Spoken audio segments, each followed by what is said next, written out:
네, 영화가 예술을 만나다 아트로 영화 보기. 오늘은 지난 시간 베스트 오퍼에 이어서 마찬가지로 미술사가 이현식 작가님과 함께 진행해 보도록 하겠습니다. 네, 작가님 안녕하세요. 예, 안녕하세요. 작가님 이번에 한 주도 나오셨는데 지난주에 저희가 베스트 오퍼를 하고 뒷이야기를 잠깐 들었거든요. 근데 굉장히 자신의 진짜 모습을 숨기고 있다.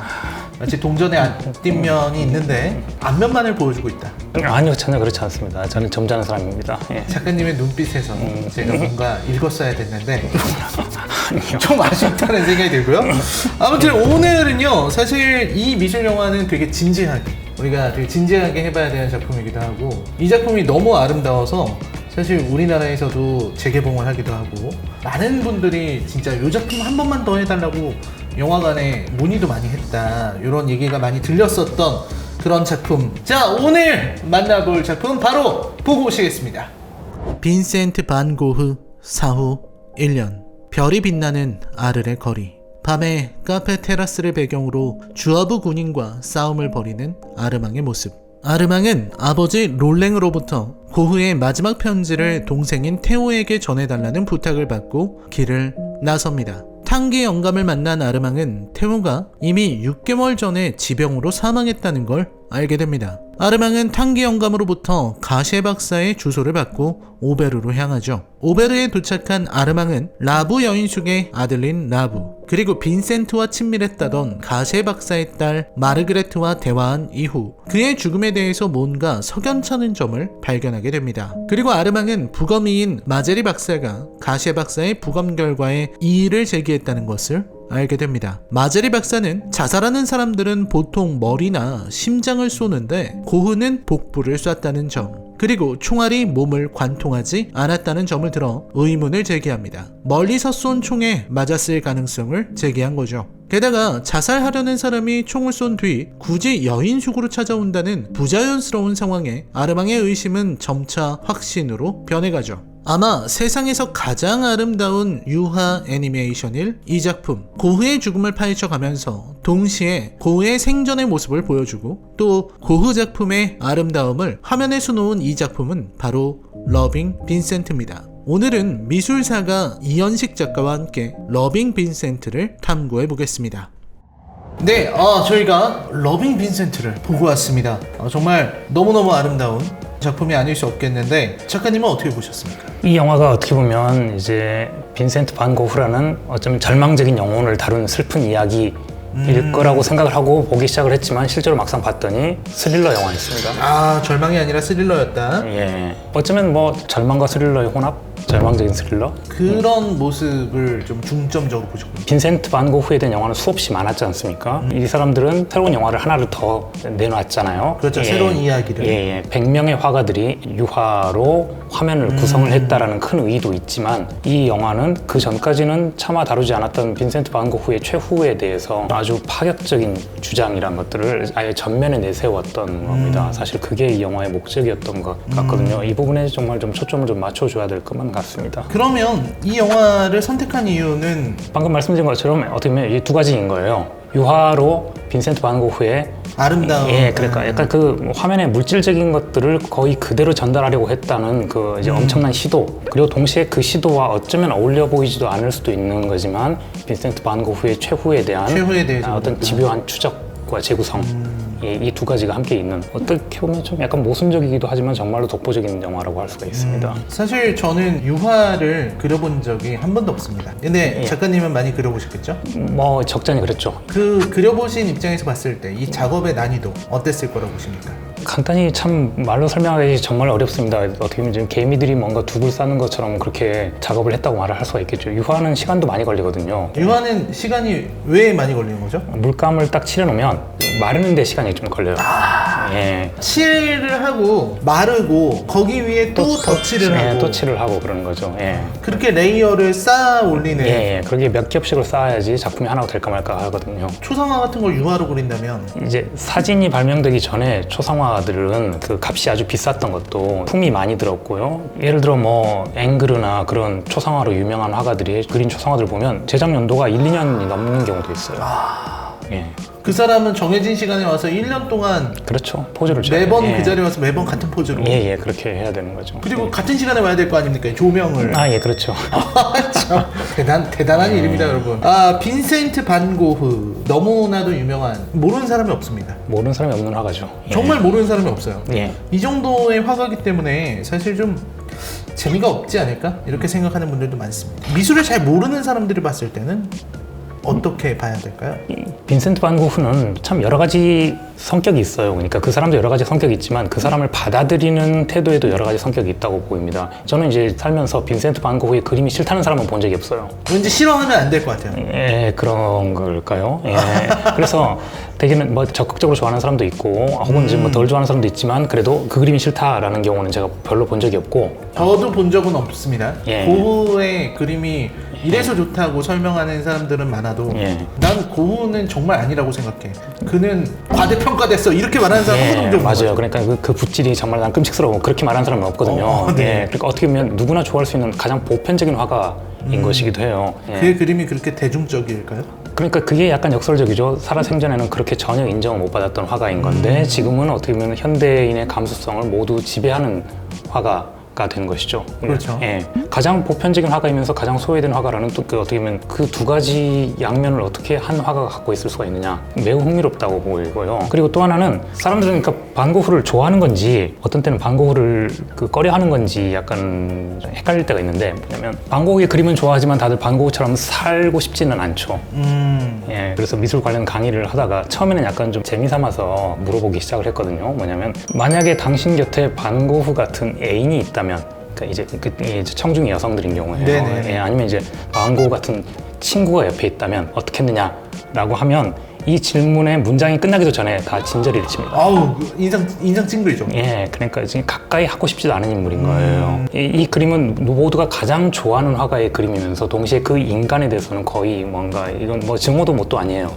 그냥 거의 벌레 보듯이 할 수 있느냐라는 이 어떤 날카로운 모순이 공존하는 예술가라는 점에서 뭐 여러모로 정말 연구 대상이 될 수 있다고 봅니다. 고흐는 좋아하십니까? 그거요. 한때는 참 좋아했어요. 지금은 조금 덜 좋아하게 됐네요. 근데 좋아하실 것 같은 게 예. 지난주부터 계속 보면서 느꼈던 거지만 이현식 작가님의 테마가 그 양면일 것 같아요. 항상 양면이라는 말을 역사에도 진품이 있고 위조가 있고 예. 고흐도 이제 이런 양면이 있고 예, 그렇죠. 야누스겠죠. 예. 그러니까, 네. 예. 양면에 꽂혀 있는 그런 분이잖아요. 근데 진짜로 저도 그런 생각이 들어요. 고흐 같은 사람이 옆에 있다 그러면 생각만 해도 정말.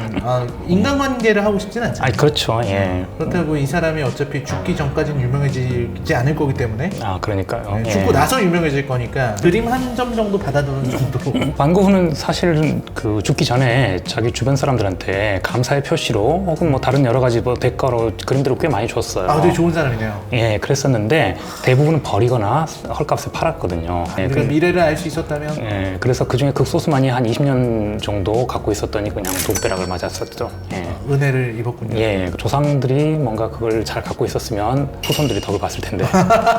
조상들까지. 예.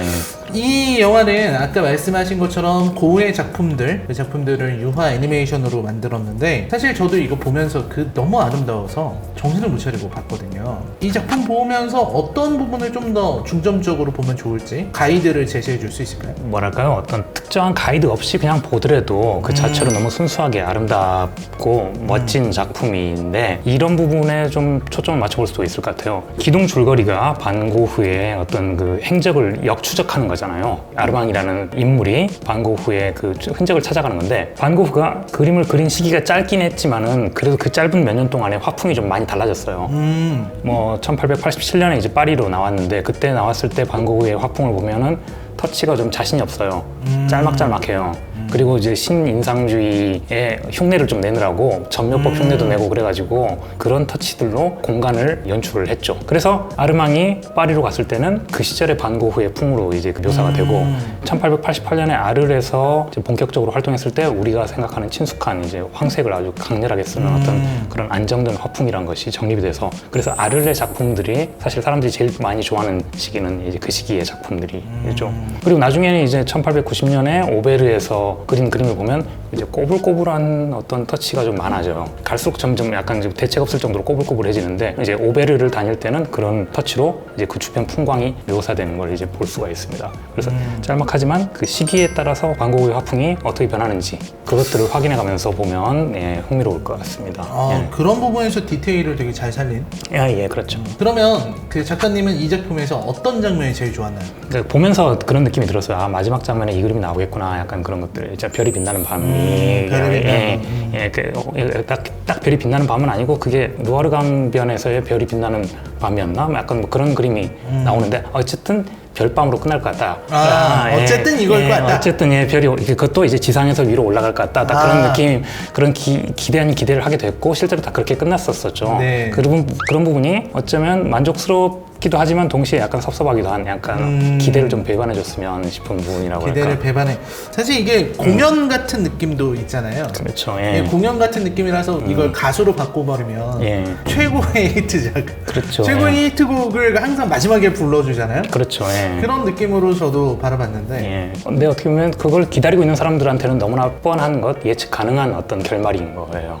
약간, 그렇죠. 예. 하지만 또 예. 일반 관객들 입장에서는 그래 이걸 기다렸는데 그렇죠. 예. 그걸 피해갈 수는 없는 거잖아요. 양면이 있는 것 같습니다. 예전에 레디오헤드라고 그 사람들의 대표곡이 크립이지 않습니까? 예, 그것 때문에. 예, 그렇죠. 그것 때문에 스트레스를 많이 받았었나 봐요. 그래서 예. 스트레스를 받은 이후부터는 예. 공연을 시작할 때 크립부터 부르고 시작했어요. 도입에 크립을 부르니까 이제 예. 공연장에 좀 늦게 온 사람들은 크립을 못 듣는 그런 예. 상황이 벌어지기도 했다. 예. 너희들이 원하는 게 이거지. 이거 먹고 떨어져라. 약간 그런 그렇죠. 느낌이네요. 예. 아무튼 마지막에 올라오는 그 별이 올라가는 어쩌면 가장 좋아하는 장면이라면 그렇게 대답하기가 쉬울 것 같아요.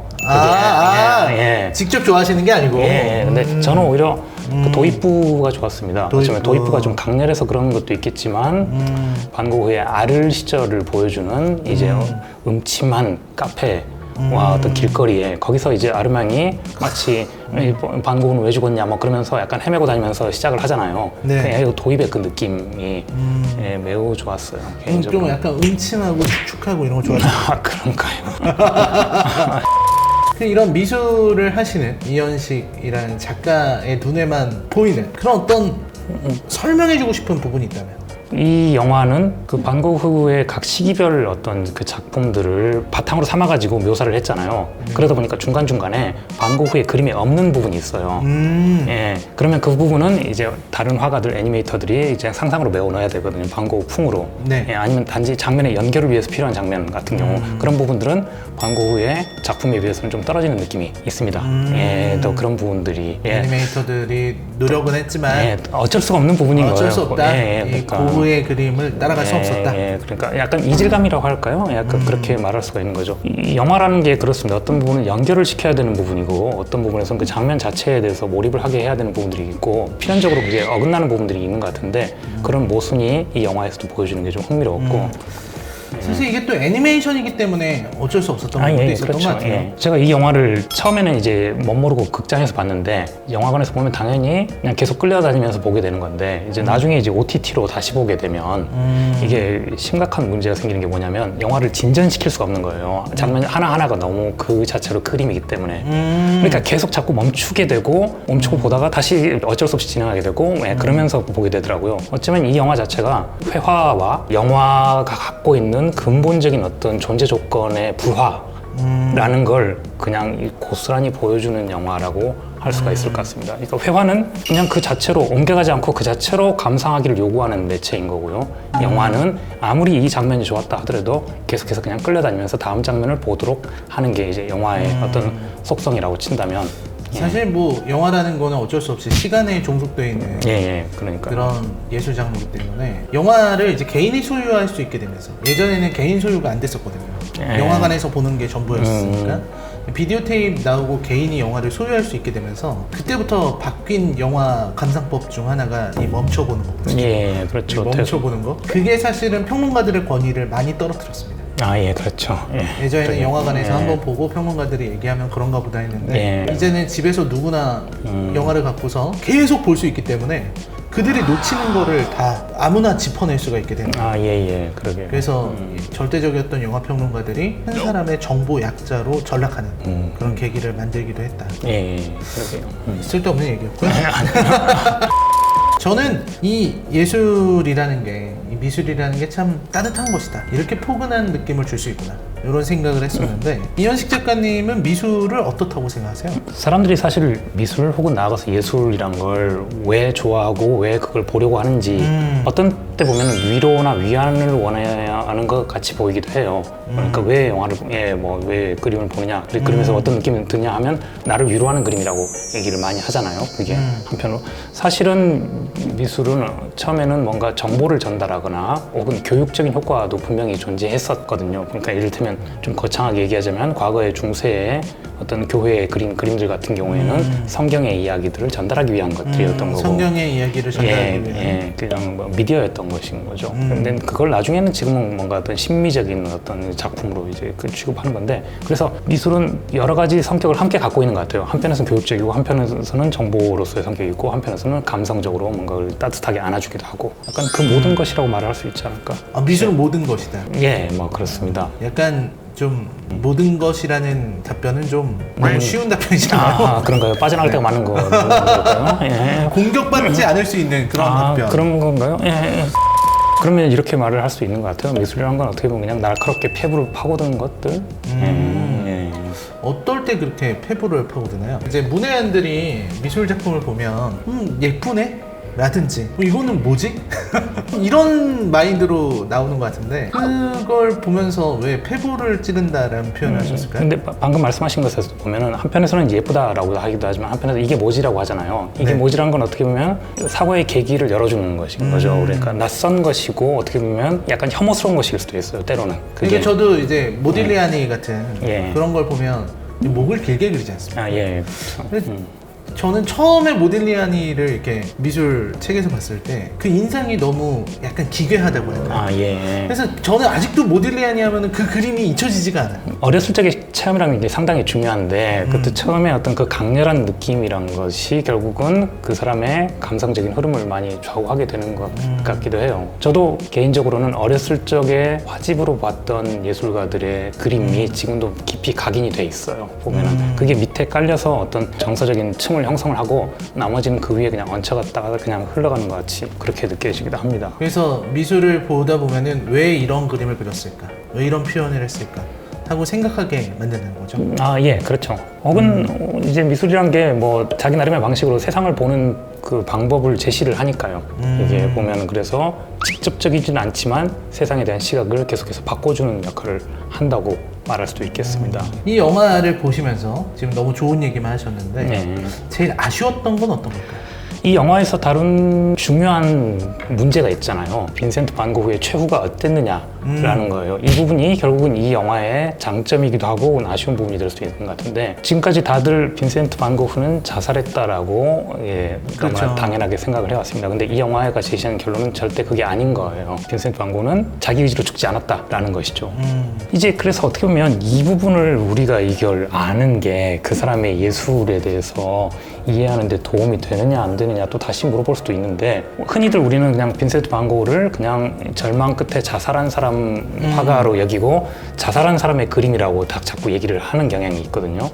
그렇게 얘기하면 그냥 모든 문제가 좀 편하게 좀 풀릴 수가 있습니다, 보면은. 그러니까 어차피 자살할 사람이었던 거고, 저게 자살하기 직전에. 하지만 사실 그렇게 쉬운 게 아닌 거고, 진실은 우리가 그냥 쉽게 받아들일 수 없는 훨씬 복잡하고 명료하지 않은 것일 수도 있다라는 걸 이 영화가 표현하고 있는 정면에서 그걸 보여주는 것인 거죠. 그게 좀 아쉬웠다. 아쉬운 건 아니고요. 아까 말씀드린 것처럼 이게 장점이자 동시에 아쉬운 부분이 뭐냐면, 그 얘기를 하기 위해서 이 영화는 중간중간에 픽션이 좀 들어가요. 픽션이 들어가지 않을 수 없죠.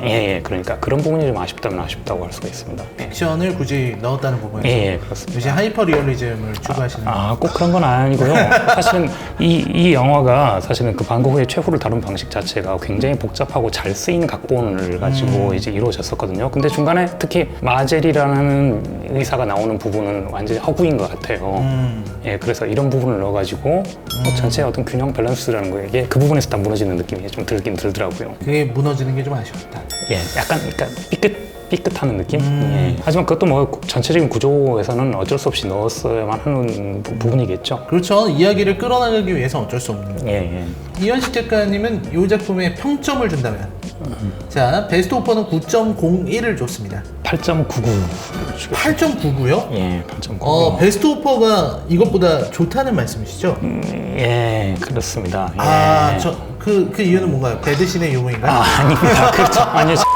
아까 말씀드린 것처럼 베스트 오퍼가 네. 구조적으로 더 단단하고 더 잘 갖춰진 영화 같고, 이 영화 같은 경우는 살짝 삐끗한 부분이 감점이라면 감점이라고 할까? 예. 시각적 아름다움과는 별개로 아, 스토리 진행에 있어서 좀 삐끗삐끗하는 요소들이 좀 아쉬웠다. 예, 그렇죠. 그렇다고 해서 이제 이 영화의 줄거리나 뭐 진행 자체에 큰 문제가 있었다는 건 아니고 조금, 아주 조금이지만은 예. 어쨌든 문제가 있다. 베스트 오퍼는 그런 거 없었는데. 저는 이거 보면서 느낀 게 고흐를 예전에 되게 좋아했었다. 요즘은 좀 그렇지 않지만. 그러면 고흐 말고요, 가장 좋아하는 화가는 누굽니까? 한때 칸딘스키도 좋아했습니다. 추상미술을 칸딘스키. 추상미술의 아버지라고 보통 이야기하죠. 그리고 기본적으로 이탈리아 르네상스 예술가들을 좀 좋아하는 편이에요. 이탈리아 좋아하시나 봐요. 점점 그렇게 되는 것 같아요. 영화도 이탈리아 영화 좋아하시고. 그러니까 나이가 적었을 때는 원래 프랑스 쪽에 많이 치우쳐 있었는데 점점점 이탈리아로 좀 기울어가는 느낌이 좀 듭니다. 예. 이건 조금 세밀한 취향일 수도 있는데, 파솔리니 있지 않습니까? 파솔리니 같은 경우는 이제 르네상스 중에서도 초기 르네상스를 좋아했어요. 이게 뭐냐면, 우리가 르네상스라고 하면 레오나르도 다빈치, 미켈란젤로, 라파엘로라는 세 천재가 이제 미술을 완성한 시기라고 보통 이야기를 하는데, 미술이 완성되기 직전 단계가 있어요. 그러니까 예를 들면 중세의 약간 좀 형식적인 미술에서 아주 사실적이고 인간적인 미술로 옮겨가는 과정에서 활동을 했던 과도기의 미술가들, 화가들이 있거든요. 조토라부터 나중에 보티첼리까지 이어지는, 특히 파솔리니는 조토를 상당히 좋아했습니다. 그래서 어떻게 보면 조토의 그림 같은 경우는 당시에는 사람들이 너무나 현실적이어서 깜짝 놀랐다, 뭐 그런 이제 감탄의 기록들이 있지만, 지금 보면 소박해요. 특히 그 뒤에 나오는 레오나르도의 그림들과 비교해 보면 상대적인 거라서요. 상대적이니까. 하지만 인간이 어떻게 보면 다음 단계로 접어들기 위해서, 혹은 이제 사실적인 현실이란 것들을 손에 넣기 위해서 분투했던 그 모순적이고 복합적인 과정에서 나오는 그 긴장감 같은 것이 있거든요. 그래서 갈수록 초기 르네상스 그림이 좋아지고, 그래서 파솔리니가 왜 그렇게 좋아했는지도 점점 이해가 다 되더라고요. 그러면 작가님이 평가하는 빈센트 반 고흐는 어떤 인물입니까? 우리가 빈센트 반 고흐의 인생이 너무 드라마틱하다고 생각을 해가지고, 네. 사실은 이 사람이 미술사적으로 얼마나 큰 의미가 있는지는 좀 약간 좀 가려지는 경향이 있어요. 네, 우리가 볼 때도 그냥 뭐 귀 다치시고, 이렇게 그렇죠. 자살하시고, 그리고 슬프고 돈 없고 가난하고 미쳤고. 살았을 때는 그랬는데 나중에 그림값이 막 이제 막 그래서 껑충 뛰고, 그림은 굉장히 아름답고 이런 느낌만 갖고 있지, 미술사에 뭐 어떤 중요한 사조적인 의미가 있다. 그러니까 이제 그것도 빈센트 반 고흐의 예술 세계를 이론적으로 딱 명료하게 정리하기 어려워서 그럴 수도 있어요. 좀 사방에 좀 걸쳐 있거든요. 사실은 그게 인상주의, 신인상주의의 영향도 받았었고, 하지만 뭐 어떤 의미에서는 나중에 20세기 이후로 예술이란 것이 자기의 주관적인 감정을 마치 폭포처럼 표출해내는 약간 표현주의적인 어떤 그런 흐름이 있는데, 그 표현주의의 맨 앞에 있었던 인간이 빈센트 반 고흐고, 반 고흐가 그런 걸 했기 때문에 그 뒤에 예술가들은 어떻게 보면 더 어지러운 예술을 좀 할 수 있게 되었던 그런 바탕으로서 정말 더할 나위 없이 중요한 위치에 있는 예술가입니다. 네, 미술사가다운 평가네요. 그의 어떤 빙글빙글 돌아가는 그런 거라든지, 혹은 우리가 볼 때 왜 저렇게 표현했지 하는 게 사실은 자신의 어떤 감정을 표현하는, 그렇죠. 주관적인 감정인 거고, 표현주의적인 부분을 봐야 된다. 추상 미술의 아주 초기 버전이라고 보통 그렇게 이야기를 하기도 하죠. 예를 그래서 빈센트 반 고흐가 아까운 나이에 죽어서 그렇지, 만약에 한 더 살았다면, 2, 3년이라도 더 살았으면 더 빙글빙글하고 더 어지러운 그림들을 그리지 않았을까, 그렇게 짐작이 됩니다. 이제 우리가 현대미술 얘기하지 않습니까? 이 현대미술은 대중과 괴리됐다. 그래서 방송에서 진중권 전 교수가 장동민 씨가 이렇게 페인트 뿌린 거를 이제 얼마에 사겠느냐 이렇게 얘기했는데, 가격을 하셨다가 이제 망신을 당한 일이 있었거든요. 그런 걸 보면은 현대미술이 이렇게 괴리되어 있다. 현대미술은 그냥 아무거나 점 하나 찍어놓고 돈을 달라 그런다. 이런 인식들이 있는데, 이런 인식들이 왜 생긴 걸까요? 직접적으로 거기다 대답을 하긴 어렵고요. 네. 제가 다른 예를 하나 좀 들어볼게요. 예전에 스폰지였나 무슨 여러 가지 실험을 했던 게 있었는데 와인을 합성할 수가 있다고 해요. 거기 합성한 와인을 국내 소믈리에한테 맛보게 했습니다. 예, 그러면 이제 그 소믈리에가 맞춰야 되는데. 저는 이걸 마시니까 안달루시아에서 플라멩코를 추는 여자가 떠올랐다고 했어요. 네네. 예, 거의 개망신이라고 한 건데, 그러니까 이제 그 소믈리에는 그런 말을 했겠죠. 스페인 와인 같은 느낌이 났다는 말을. 근데 이 경우 그게 완전히 엉터리라고 말을 할 수 있겠느냐? 어쩌면은 그 합성된 와인의 맛이 스페인 와인의 맛과 비슷해서 그렇죠. 예. 그런 말을 했을 수도 예, 있는데. 그럴 수도 있는 거죠. 예, 약간 소가 뒷걸음질을 치다가 쥐밟듯이 해가지고 그렇게 했을 수도 있고. 네, 그렇죠. 그리고 이를테면 장동민 씨가 그렸다는 그 약간 개발한 그림도 어떤 뭔가 닮은 게 있었을 수도 있는데. 추상미술의 어떤 그런 거 이어진 부분이 있기 때문에 거기에 대해서 평가를 한 것일 수도 있는 것인 거죠. 아주 뭐 시원하게 답을 내릴 수는 없겠습니다만 그런 모순과 여러 가지 복잡한 부분들이 어떻게 보면 간단히 말할 수는 없는 부분이 있다. 그렇게 일단 코멘트를 좀 하고 싶네요. 결론적으로 말하면 잘 모르겠다. 한마디로. 감성을 다루는 모든 어떤 학문적, 이론적인 어떤 활동은 다 저마다의 함정을 갖고 있다. 이 추상적인 미술의 세계는 정말 너무 모르겠다는 생각이 들어요. 자기 함정에 빠진 부분이 있으니까요, 분명히.